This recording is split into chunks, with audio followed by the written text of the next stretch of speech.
Hello YouTube, this is Coda from Bowtied Media, and I'm here to say that I was wrong. I'll be the first to admit it.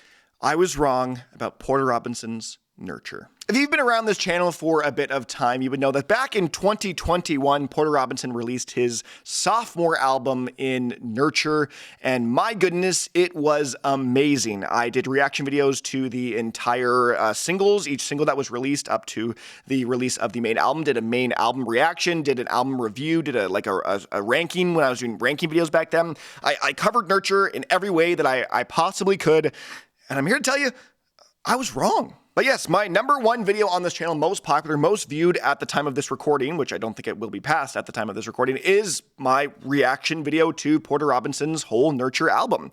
And I have to say that after a while, I hummed and hawed about what I wanted to review it and what score I wanted to give it, and I eventually landed on giving it a 9 out of 10. And I'm here to tell you that that score is no longer true.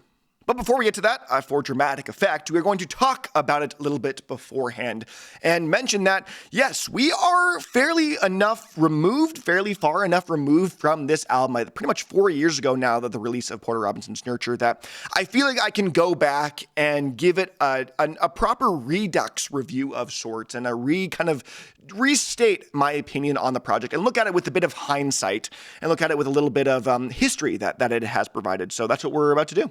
For when I had started this channel in 2020, I had sort of agreed to not go back and retroactively score albums, I would say officially, on the channel. But yes, I do give Porter Robinson's Worlds, his first debut album, a 10 out of 10. I think that this album was absolutely revolutionary in every aspect, and I think it really did define a whole generation of producers. And I think, again, I had the hindsight knowledge and the almost not recency bias, the opposite of whatever that is, to say, oh yes, like this, I have been able to see the practical impact that album had on stuff. And when this album came out, Nurture, it also came out the week before after Tristram's With Love Until We Die. And those were two huge albums for this channel, albums for me. And when I had originally scored Tristram's a 10 out of 10, I had thought to myself, I was like, this is like a Worlds. I think a lot of producers and people will be inspired by this Tristram album to change where their production is and to make this cinematic electropop style. And I think this album had been hyped up for so long. And so I rightfully believe, and I still stand by, giving Tristram's album a 10 out of 10 with Love Until We Die. But when I was thinking about Nurture, I was like, oh man, I felt like there were just some songs that maybe didn't land as much for me, or songs that I think maybe could have been cut, and I just didn't know if it had as much staying power as I maybe would have expected it to and or have realized now in hindsight. But today, now obviously I can look back and say, no, like Porter Robinson's album, Nurture, was hugely impactful, and the amount of producers now that cite Nurture as a style that they want to either replicate or go after is incredible. You've got artists like Chet Porter, former Hero, Alexander Panos, like so many other artists out there that so explicitly cite what Nurture had, the impact Nurture had on them. And so much so that now, even looking back, I don't want this to be about Tristram more, but I don't think it's actually true about Tristram as much nowadays. I don't think Tristram necessarily aged as well as Nurture ended up being. And so that's why I feel like we need to talk about this in a full video. In full transparency and honesty, when I give scores and ratings, I often and always actually first go through individual scores of songs. And so I score a whole track list, see an average number, and think about essentially where I want to place it in terms of cohesiveness or narrative lyricism or where things are going sonically and stuff like that.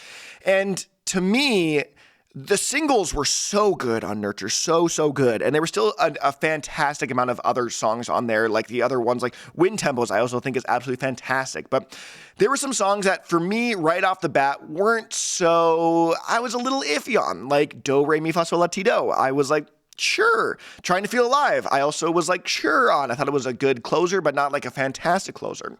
Dull Scythe is still a song I have a love-hate relationship that I don't understand the sentiment of it a whole ton, and I honestly still to this day don't love that Porter's like, oh, I put it in there because I wanted to just like have a different feel of song on the track list. And to me, that's like, no, I feel like that missed the point a little bit.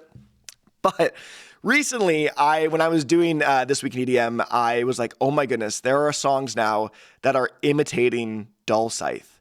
And that's the moment where it hit, where I was like, oh my goodness, I need to do a video like this, because if the worst song on an album for me is the song that people are looking for inspiration in today's modern EDM landscape, I think I need to give myself, my review at least, a second look. And it's not that I thought the songs were necessarily bad at the time. I just thought that, like I said earlier, they just maybe couldn't have been there. Like, I think the album would have been maybe holistically stronger if they just weren't there.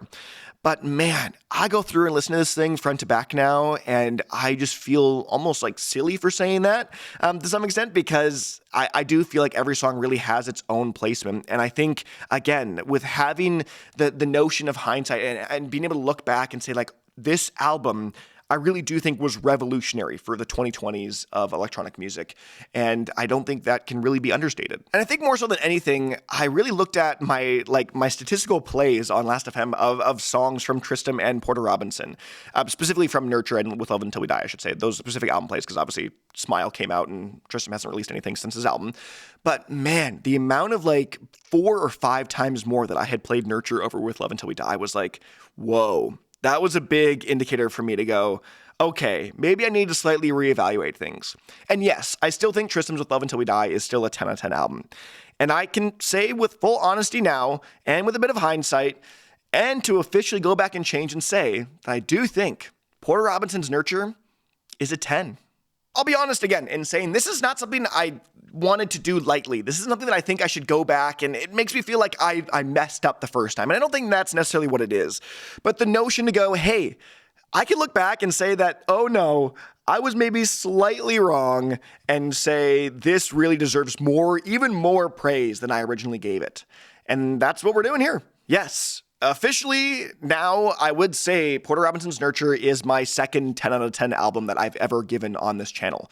My review will still stay up. My one that originally gives it a 9, my reaction videos, all that stuff will obviously still stay up. But I think it's kind of a cool indication to say and look at how even I've changed, how the music industry landscape has changed. And I think it's human, and I don't think it's wrong to go back and say that things have changed.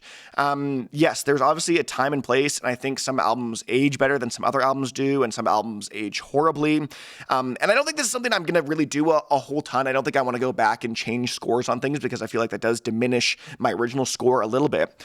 But I think it's right to kind of say, you know what? Yeah, things have changed a little bit, and I think it's justifiably so to go back and say this album's a 10 out of 10. And I think moving forward, this format of video might be something that I explore a little bit more, to go back and look at my former reviews and say, hey, maybe this should change. Maybe years down the line, I will think Zed's Talos is actually a 10 out of 10 after I gave it like a 7 or something like that, and have that hindsight to go, oh, I just missed something at the first time. I just missed it a little bit. And I don't think scores will change drastically, but I do think it's human to go back and say, no, things need to change. I still, to this day, think that Worlds is Porter Robinson's best album. I still do think that. I think Worlds is number 1, still a 10 out of 10, and I still think Nurture is his second best album. I still think it's also, but now, a 10 out of 10. And Smile, I still think, is obviously still a 9 out of 10. It just was released this past year, and I do think it's my third favorite Porter Robinson album.